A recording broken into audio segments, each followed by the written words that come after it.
Assalamualaikum warahmatullahi wabarakatuh. Alhamdulillah. Assalatu wassalamu ala rasulillah. Sayyidina Muhammad ibni Abdillah. Wa ala alihi wa sahbihi wa mawalah. Pemirsa Syedaralun, Serambi News dimanapun Anda berada. Ada sebuah pertanyaan menarik. Apakah boleh kita menunda mandi junub di bulan Ramadan atau sedang berpuasa? Maka kita harus memperhatikan bahwa orang yang berpuasa itu dimulai dari fajar shadiq tiba. Jadi ketika munculnya fajar shadiq ataupun azan subuh, disitulah waktu kita memulai untuk berpuasa. Katakanlah seseorang suami istri berhubungan di malam hari, kemudian mereka belum mandi junub ketika azan subuh itu tiba, maka tidaklah batal puasanya dan dia boleh juga melaksanakan sahur. Jangan sampai nanti gara-gara ingin mandi junub sahur terlewat, ini justru lebih berbahaya.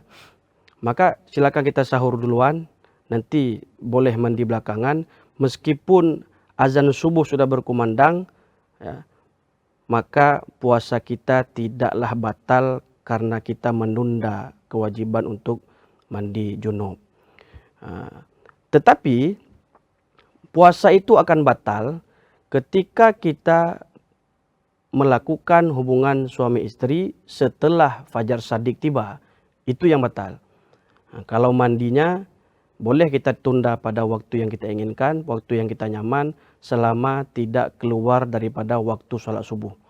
Kalau sudah habis waktu sholat subuh kita belum juga mandi junub, maka ini yang diharamkan, berarti kita tidak bisa melaksanakan sholat subuh.